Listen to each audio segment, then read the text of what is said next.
Hi and welcome to another video, and in this video we're going to be servicing and upgrading my winter bike, which is a Carrera TDF.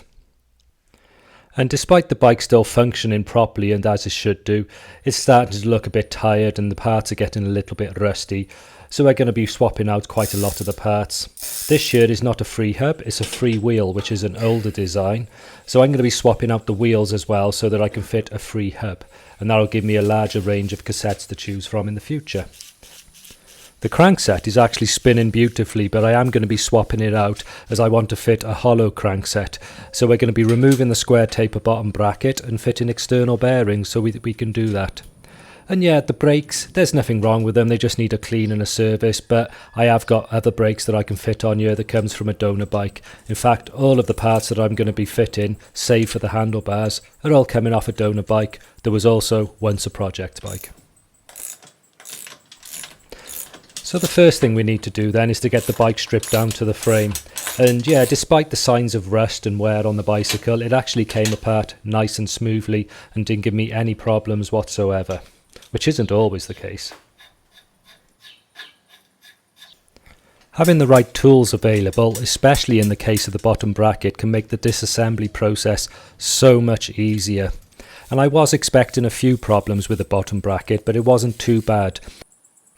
A quick clean and some penetrating oil was all that was needed to get the bottom bracket out, although it was still a little stiff, but that's to be expected.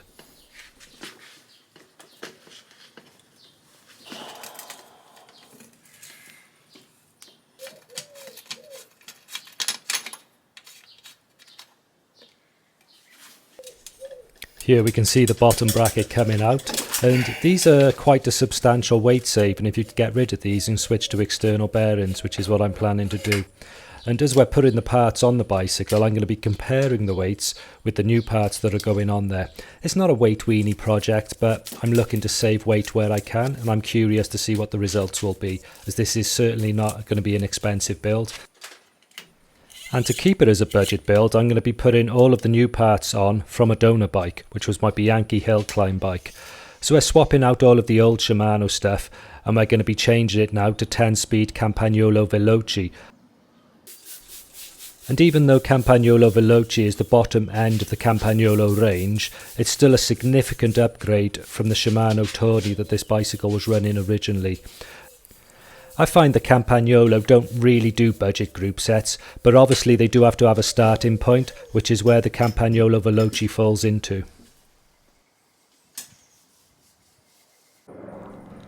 The original wheels that came with this bicycle were very heavy. Not only that, but they were running a Freewheel, which is an older design, and it severely limits your options with regards to the rear sprocket sizes. The new wheels, also donated from the Bianchi, were lighter, better quality, and more importantly they were running a cassette, which will give me more options should I wish to change the sprocket sizes in the future. Right then, let's get on with the build. And preparation and application is everything to me, so that means that we need to clean everything and we need to lubricate everything as needed whilst assembling the bicycle, specifically in the bottom bracket area, because we don't want any problems in the future. And here I'm using a lithium grease, which I've not tried before, but I'm keen to give a little bash and see how it works. Certainly looks cool. Here you can see the bottom bracket is actually worn and used, but it's perfectly serviceable and it has a nice smooth action. So even though it's second hand, it's going back on the bicycle. Here we can see the new stroke second hand FSA Crankset that come off the Bianchi, which is 891 grams, but that is still a little bit lighter than the standard one that came off the original bike. And let's not forget the bottom bracket, the square taper bottom bracket. Look how heavy that is, 371 grams, compared to just 100 grams for the external bearings.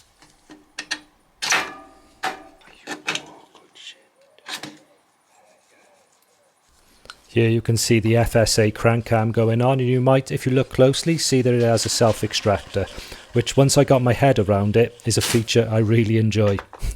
Here we got the new rear derailleur, 229 grams, and the old one 308, so there's another saving there, which is all good. A little bit more grease going on the derailleur hanger before we get the derailleur on.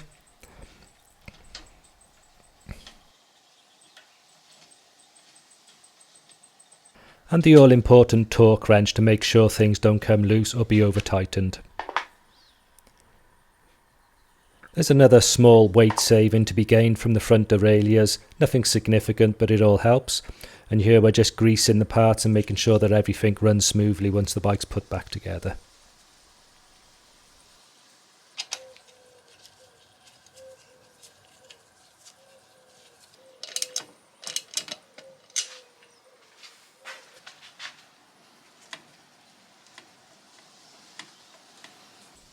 Possibly controversial this, but I'm going to reuse the original chain as I checked the wear on it and it's absolutely immaculate. So even though the finish isn't perfect, the actual gaps between the rollers is absolutely spot on and unworn. So I'm definitely going to reuse that.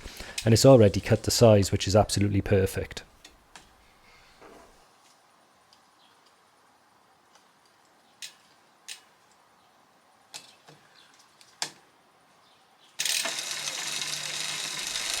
I've always really liked this part of the build where the chain goes on because it feels like that the bike is finally coming back to life and ready for some use.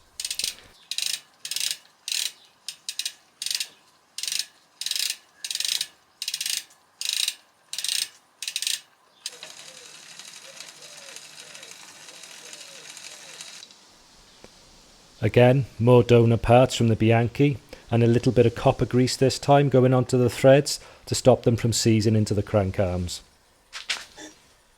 And here we're getting the brakes on the scale, which 373 grams compared to the new ones of 284, which, yeah, that's a good saving. I'll take that.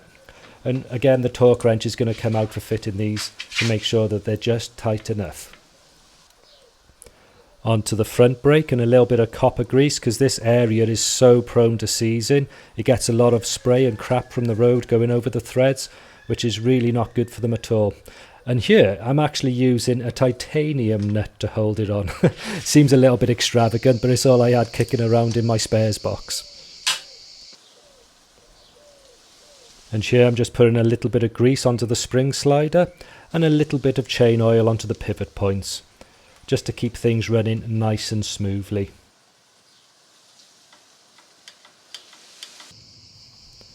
So now we're moving on to the handlebars and the stem, and this is one place where I have actually spent a little bit of money on this project, and it wasn't much. It was 20 euros for a new set of bars, and the stem you can see here has come off another bike, so that'll come out of my parts bin. It's a 100mm stem, which is a much better size for myself. And the bars, I've gone down from the original's 44 centimetres, which was just bloody enormous, down to a 38 centimetre. I normally run 40s, but I was really keen to see what a 38 felt like. So I stuck some on this bike just to test it out. You can see here the Campagnolo Veloce 10-speed shifters going onto the bicycle, and these can be a little fiddly. You can see here I'm having to adjust it with a Torx wrench. It doesn't use an Allen key, it is a Torx wrench on this one. And the cables here, these are actually quite fiddly. I'm using a screwdriver here to push it down into the groove so that I can slide it through and out of the shifter, ready to go into the outer sleeve. And this bit is a little bit tricky, but it could be worse. I'm just checking it here to make sure it's all working well before we carry on with the assembly process. And here you can see the brake cable going in.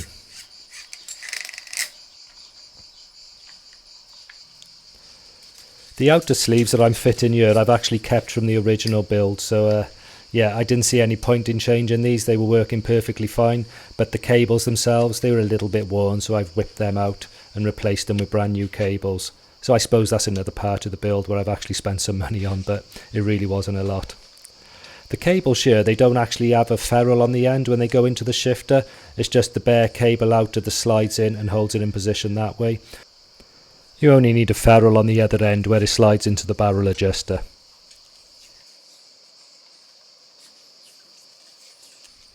These barrel adjusters that come as standard on the frame are incredibly prone to seizing.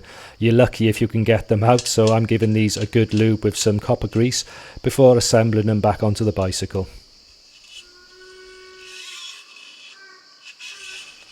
I always find it really satisfying slotting a new cable into the bike, ready for some indexing.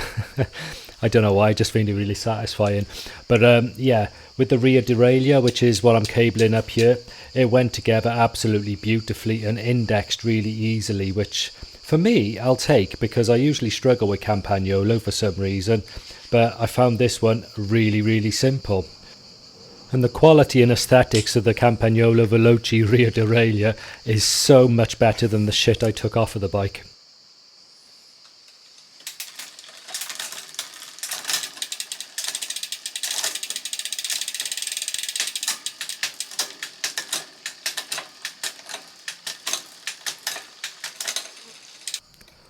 The front derailleur, however, did cause me a few problems initially, but that was my own stupid fault for getting the wrong cable.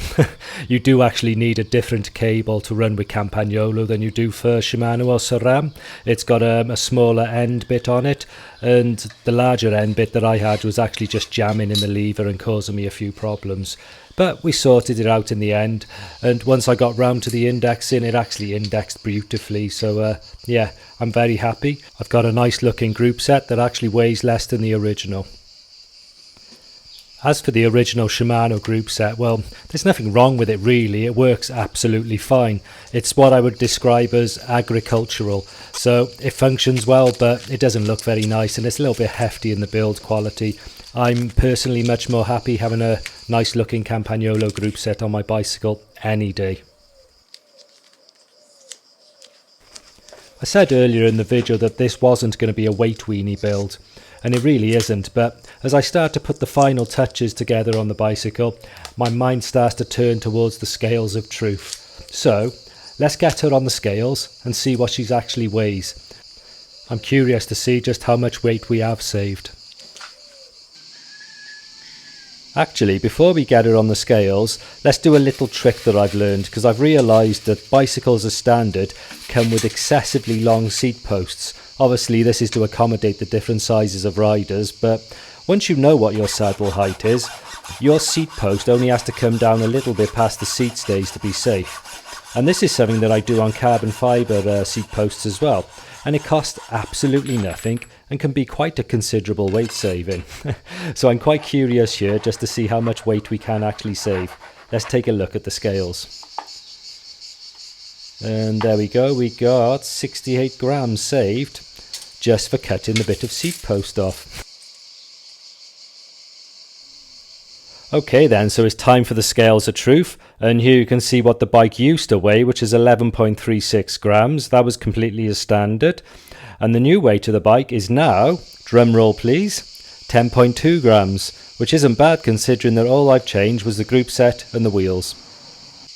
So here's a breakdown of the cost of the build, and I would have had to have budgeted about another £200 if I hadn't had a donor bike to donate the group set and the wheels. So in that respect I was quite lucky, and it kept the cost down. Okay then guys, so there she is, all done and dusted and looking pretty good, I'd say. And I did say it wasn't going to be a weight weenie build, but we have lost over a kilo in weight. It looks better and she's got better gearing, so it's going to be a better bike to use in the future. And I'm not just going to use it in winter, you know, I will use it for a general knock around bike, and occasionally you might see it on an upcoming video. So if you like this sort of content and you'd like to see more, then please like and subscribe, and I'll see you on the next video. Ciao for now. Ciao ciao ciao.